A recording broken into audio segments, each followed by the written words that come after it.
નમસ્કાર, હું છું માર્ગી. આપની સાથે હેડલાઇન્સમાં જોઈએ કેટલાક મહત્વના સમાચાર. ડભોઈમાં કોંગ્રેસ અને ભાજપના ઉમેદવારો વચ્ચે ભારે હોબાળો થયો હતો. બંને પક્ષના કાર્યકરો વચ્ચે છૂટા હાથની મારામારી થઈ હતી. ડભોઈના ધારાસભ્ય શૈલેષભાઈ મહેતા પણ હાજર હતા. લિંગાસ્થળીના કોંગ્રેસ ઉમેદવારે ફોર્મ પરત ખેંચ્યું હતું. ફોર્મ પરત ખેંચવા મામલે કોંગ્રેસ કાર્યકરો રોષે ભરાયા હતા. થુવાવી જિલ્લા પંચાયતના ઉમેદવાર અને કોંગ્રેસ પ્રમુખ વચ્ચે પણ મારામારી થઈ હતી. મારામારી દરમિયાન પોલીસ સાથે પણ ઘર્ષણ થયું હતું. અમેરિકી ટ્રેઝરી મિનિસ્ટર સ્કોટ બેસેન્ટે ધમકી આપી હતી કે ચીનને ઈરાની તેલ નહીં ખરીદવા દે. વધુમાં તેમણે કહ્યું કે હોર્મોઝ સ્ટ્રેટમાંથી ઈરાની તેલ લઈને જઈ રહેલા ચીની જહાજોને રોકવામાં આવશે. બેસેન્ટનો આરોપ છે કે ચીન તેલને સંગ્રહ કરી રહ્યું છે અને કેટલીક વસ્તુઓનું નિકાસ સીમિત કરી રહ્યું છે, જ્યારે કે અગાઉ પણ ચીને અમેરિકાને ધમકી આપી હતી કે અમેરિકા ચીન અને ઈરાન વચ્ચે ન પડે. ઈરાન અને પોપ મુદ્દે ટ્રમ્પ સાથે શરૂ થયેલા વિવાદમાં ઇટલીની પીએમ મેલોનીને હવે વિપક્ષનો પણ સાથ મળ્યો છે. વિપક્ષી પ્રમુખ નેતા ઇલ્લીશલેઈને ટ્રમ્પ પર જોરદાર નિશાન સાધતા કહ્યું છે કે સાંભળો ટ્રમ્પ, રાજનૈતિક વિરોધ થયા છતાં અમે ઇટાલિયન પોતાના દેશ વિરુદ્ધ કોઈ પણ હુમલાને સહન નહીં કરીએ. ઈરાન પર હુમલામાં ઇટલીનું સમર્થન ન મળતા ટ્રમ્પ પોપ અને ઇટલી પર સતત ટીકા કરી રહ્યા છે. ઇસ્લામાબાદમાં આયોજિત અમેરિકા ઈરાન પ્રથમ તબક્કાની વાટાઘાટોમાં એક ચોંકાવનારો ખુલાસો થયો છે. ઈરાની પ્રતિનિધિ મોહમ્મદ મરાંદીએ જણાવ્યું કે પાકિસ્તાનથી પરત ફરતા તેમના વિમાન પર હુમલાની ગંભીર ચેતવણી મળી હતી. આ સુરક્ષા જોખમોને કારણે છેલ્લી ઘડીએ વિમાનનો રૂટ બદલવો પડ્યો હતો. ઈરાની સુરક્ષા વ્યવસ્થા સામે ભારે નારાજગી વ્યક્ત કરી છે. આ ઘટનાએ વૈશ્વિક ચર્ચા જગાવી છે. અમેરિકી ઉપરાષ્ટ્રપતિ JD વેન્સે H-1B વિઝા પ્રણાલીમાં વ્યાપક છેતરપિંડી થતી હોવાનું જણાવીને એક મોટું નિવેદન આપ્યું છે.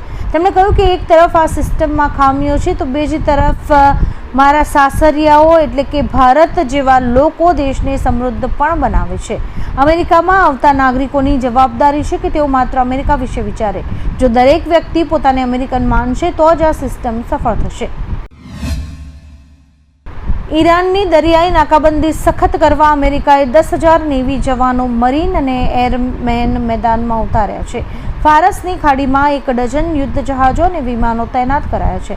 પ્રથમ 24 કલાકમાં કોઈ જહાજ નાકાબંધી પાર કરી શક્યું નથી, જ્યારે કે 6 જહાજોને પરત મોકલાયા છે. ઉદ્દેશ્ય ઈરાની બંદરોનો તેલ નિકાસ અને આયાત વેપાર સંપૂર્ણપણે ઠપ કરવાનો છે. વૈશ્વિક સ્તરે આ મામલે ભારે લાગણી જેવી સ્થિતિ સર્જાઈ છે. અમેરિકામાં આ વર્ષે એપ્રિલમાં જ જૂન જુલાઈ જેવી ભીષણ ગરમીનો પ્રકોપ શરૂ થયો છે. વોશિંગ્ટન DC અને ન્યૂયોર્ક સહિતના 600 સ્થળોએ તાપમાન 90 ડિગ્રી ફેરનહાઇટ વટાવી જવાની આગાહી છે. આ આકરી ગરમીની અસર 16 કરોડ લોકો પર થશે.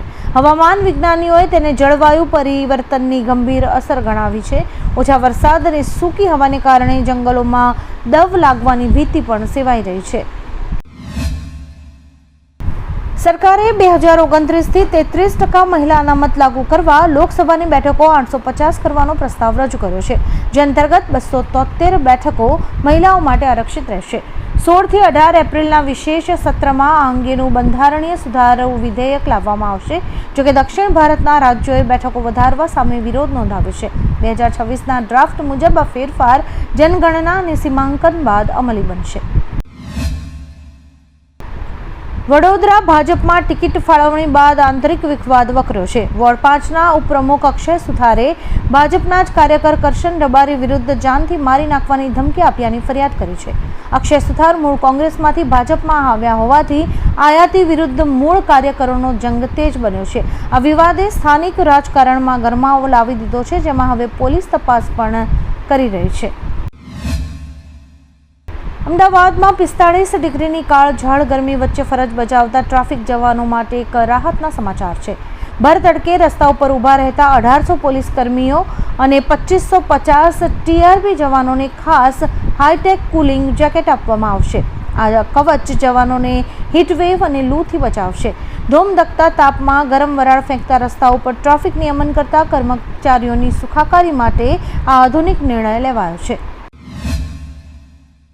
કેરળના સબરીમાલા મંદિરમાં મહિલાઓના પ્રવેશ મામલે સુપ્રીમ કોર્ટમાં આજે ચોથા દિવસની સુનાવણી હાથ ધરાશે. 14 થી 16 એપ્રિલ દરમિયાન મહિલા પ્રવેશના સમર્થનમાં દલીલો રજૂ કરાશે. અગાઉ કેન્દ્ર સરકારે ધાર્મિક પરંપરાઓનું સન્માન કરવાની વાત કહી હતી. જોકે સુપ્રીમ કોર્ટની 9 જજીસની બેન્ચે અવલોકન કર્યું કે ધર્મસ્થાનોમાં પ્રવેશનો અધિકાર સૌને હોવો જોઈએ, જેની પર બંધારણીય ચર્ચા ચાલી રહી છે. અમદાવાદની એલડી એન્જિનિયરિંગ કોલેજ હોસ્ટેલમાં છત ધરાશાયી થઈ ગઈ છે. હોસ્ટેલના બ્લોક નંબર બીમાં એક રૂમમાં છતનો એક ભાગ અચાનક ધરાશાયી થયો છે. આ ઘટનામાં એક વિદ્યાર્થી ઘાયલ થયો છે. ઘાયલ વિદ્યાર્થીને તાત્કાલિક સારવાર માટે સોલા હોસ્પિટલમાં લઈ જવામાં આવ્યો છે, જ્યાં તેની સારવાર ચાલી રહી છે. બિહારમાં આજથી સમ્રાટ યુગની શરૂઆત થઈ ગઈ છે. લગભગ 20 વર્ષ બાદ રાજ્યમાં સત્તા પરિવર્તન થયું છે. બીજેપી નેતા સમ્રાટ ચૌધરીએ બિહારના સીએમ પદના શપથ ગ્રહણ સાથે રાજ્યનો કાર્યભાર સંભાળી લીધો છે. શપથ ગ્રહણ સમારોહમાં 2 ઉપમુખ્યમંત્રીએ પણ શપથ લીધા હતા. જેડીયુથી વિજય ચૌધરી અને વિજેન્દ્ર યાદવને ઉપમુખ્યમંત્રી બનાવાયા છે. ડોનાલ્ડ ટ્રમ્પના તાજેતરના નિવેદનોમાં ભારે વિરોધાભાસ જોવા મળી રહ્યો છે. ફોક્સ ન્યૂઝ પર તેમણે ઈરાન સાથે યુદ્ધ વિરામની વાત કરી હતી, પરંતુ ત્યારબાદ એબીસી ન્યૂઝ પર તેમણે આ વાત નકારી કાઢી છે. ટ્રમ્પે હવે જણાવ્યું છે કે હજુ યુદ્ધ વિરામ નહીં થાય અને આગામી 2 દિવસ અત્યંત નિર્ણાયક રહેશે. એક જ દિવસમાં બદલાયેલી આ રણનીતિને વિશ્લેષકો ટ્રમ્પની ડબલ ઢોલકી નીતિ ગણાવી રહ્યા છે. કમોસમી વરસાદ અને એપ્રિલમાં સામાન્ય કરતાં ઓછી ગરમીને કારણે આ વર્ષે કેરીના ઉત્પાદનને માઠી અસર થઈ છે, જેના કારણે આ વખતે કેસર અને હાફૂસ જેવી અનેક પ્રકારની કેરીના ભાવ આસમાને પહોંચવાની ધારણા છે. ભારે વરસાદથી કેરીના પાકને ભારે નુકસાન થતાં ભાવ આસમાને પહોંચવાની શક્યતા સેવાઈ રહી છે.